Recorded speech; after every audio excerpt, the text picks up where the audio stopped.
Hello everyone, আজকে আমরা তোমাদের মাঝে নতুন একটি রেসিপি নিয়ে হাজির হয়ে গেছি। দেশি গরুর পায়ের রেসিপি। তো দেখতেই পাচ্ছ আমরা সুন্দর করে খুরগুলো ছাড়িয়ে নিয়েছি। এগুলো হচ্ছে গরুর পা, যেটা দিয়ে গরু হাঁটে। তো যাই হোক, আমরা সুন্দর করে পাটা সেদ্ধ করে খুরটা ছাড়িয়ে নিয়েছি। এখন আমরা এই খুরের রেসিপি করব। তো যাই হোক, আজকের খুরের ভিডিওটি শেষ পর্যন্ত দেখবা, তোমরা না টেনে শেষ অবধি ভিডিওটি দেখবা, তাহলে আজকে খুরের রেসিপিটা খুব ভালো করে দেখতে পারবা। আর এগুলো হচ্ছে গরুর পা, মানে গরুর পায়ের যে হাড়টা সেটা। তো যাই হোক, আমরা 4টা গরুর পা নিয়ে এসেছিলাম। তো 4টা গরুর পায়ের আজকে রেসিপি করব গাইস। দেখতেই পারতেছো সেই মজা হবে। তো চলো ভিডিওটি আমরা শুরু করি। এখন আমরা রান্নাবাড়ি শুরু করি। তো যাই হোক, এখন আমরা চলে গেলাম আমাদের রান্নাতে। প্রথমেই দিয়ে দিলাম কড়াইতে হচ্ছে পেঁয়াজ, তেল, মরিচ দিয়ে ঘুটঘুটাইতেছি। তো যাই হোক, এভাবে ঘুটঘুট করতে করতে করতে নাড়াচাড়া করতে করতে মশলাগুলো দিয়ে ফেলবো। তো মশলা দেওয়ার কাহিনীটা আমি তোমাদেরকে বলতেছি। এরকম করে বরফ রাখার মোল্ডের ভিতরে আমার মা মশলা বেটে টেটে রেখে দেয়। তো যাই হোক, মশলার সুবিধার্থে এইভাবে তোমরা ফ্রিজে স্টোর করে রাখতে পারো, আমার মা যেটা রাখে। তো যাই হোক, এটা হলে হয় কি, তো মশলাটা পট করে তরকারির মধ্যে বের করে দেওয়া যায়।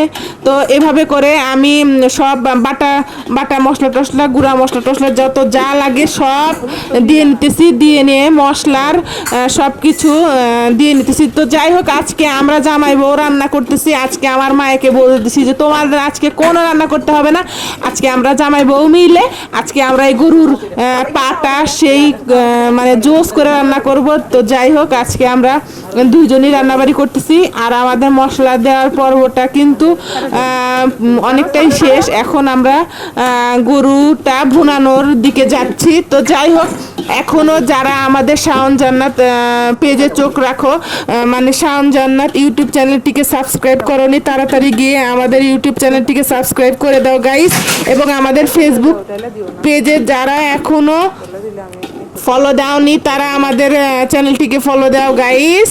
তো যাই হোক, আমরা এখন ওই যে ভুনাচ্ছি। তো তোমরা দেখতে পারতেছো আমরা এভাবে করে আস্তে আস্তে ভুনাচ্ছি, যেহেতু আমি এক হাত দিয়ে ফোন ধরে ভিডিও করতেছি। তো যাই হোক, আমার জামাই হচ্ছে পাগুলো দিয়ে দিতেছে। এখন পায়ের পর আমরা আস্তে আস্তে খুরও দিয়ে দেব।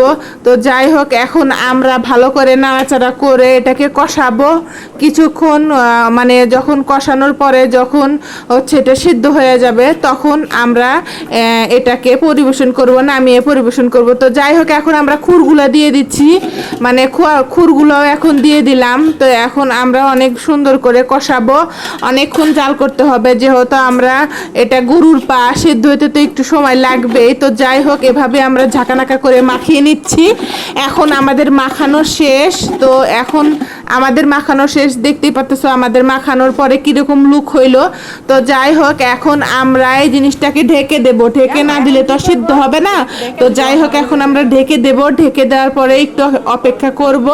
অপেক্ষা করার পরে এটার কালারটা কেমন আসে তো তোমাদেরকে দেখিয়ে দিচ্ছি যে কষানোর পরে কেমন দেখা যাচ্ছে। তো এরকমই দেখা যাচ্ছে কষানোর পরে। তো যাই হোক, চলো আমরা এখন ঢেকে দিই। ঢেকে দেওয়ার পরে তারপরে আমরা পরবর্তীতে চলে আসি। তো ঢেকে দেওয়া শেষ, তারপরে আমাদের এখন হচ্ছে সিদ্ধ হয়ে গেছে। তো সিদ্ধ হওয়ার সাথে সাথে আমি হচ্ছে এটাকে সোমবার দিয়ে নিলাম। সোমবার দেওয়ার পরে দেখো গাইস ফাইনাল লুক। তো ফাইনাল লুকটি ক্রিয়েট হয়ে গিয়েছে। তো তোমাদের কাছে তো গাইস হয়ে গেল আমাদের দেশি গরুর পায়ের রেসিপি। কেমন হলো কমেন্ট করে জানিয়ে দাও।